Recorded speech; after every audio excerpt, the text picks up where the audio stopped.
what I'm saying is that what you're seeing is this kind of gradient of change from the simplest to the most complex expression. And it doesn't take a genius to figure that out, that what is happening to the universe is that it's exponentially complexifying itself, it's unfolding itself.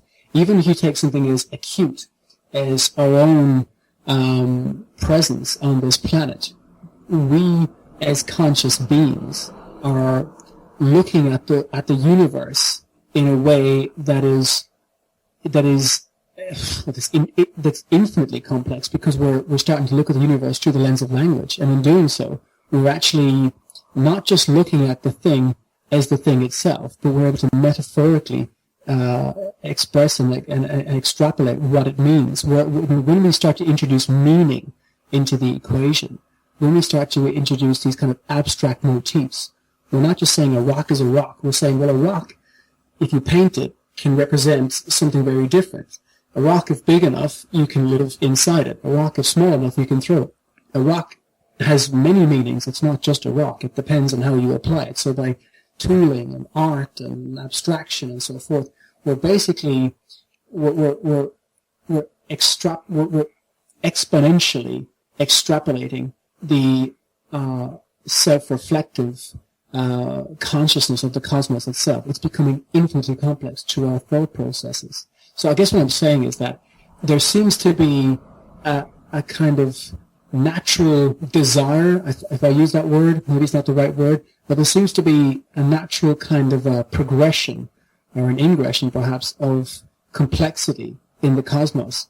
So when you, by contrast, try to create a drag force in that by suppressing thinking, by suppressing ideas, so to speak, you're swimming upstream in terms of the cosmic energy, if you understand what I'm saying. And that has got to create some kind of an impact, some sort of a pain, a pressure. I mean, if you stand in the way of a strong current, it feels pretty intimidating. If you stand in the way of a strong wind, it feels intimidating. If you stand in the way of something sharp and it pushes forward and you push forward, it's going to penetrate your body and it's going to hurt you. Likewise, if you move with it, you're going to have a very different sensation. If you move with the wind, you run faster. If you move with the river, you swim with it.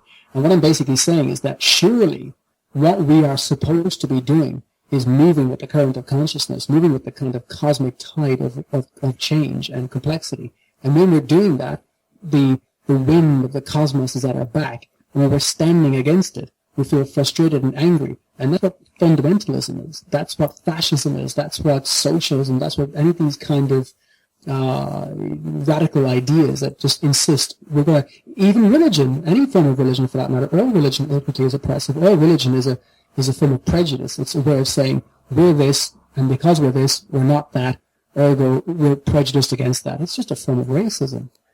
The universe is like an unstoppable force, and we're behaving on this planet anyway, trying to be an immovable object, if you see what I mean, and that's the source, I think, of a lot of problems. Because you say we're just, the wind is not at our back, and too many of us still are pushing against the, trying to swim upstream. And it's not going to work, quote unquote, whatever word is. But in terms of, you're absolutely right in your basic point about the direction of travel that sort of the cosmos, if you can use that word, is going in. But we think in very short terms, very short spans of time. Somebody will say, ancient Rome or ancient Egypt, and oh my God, 5,000 years ago, and it's, we can barely get our heads around that sort of time scale. But then you think, well, they're now dating, quite advanced human civilization back to the end of the Ice Age. How do we know what happened before the Ice Age? We think we know some of it. And then you look at the spans of time. Oh, such and such a, pterodactyls were around from 200 million years ago, and they died out roughly 65 million years ago. And you look at that for a span of time. So I just think on a cosmic scale, we're looking at, I can't even think of a metaphor for it. I mean, one grain of sand on a beach is not adequate to describe how small our thinking is in those terms. But of course, we live and die as individuals over a fairly short space of time.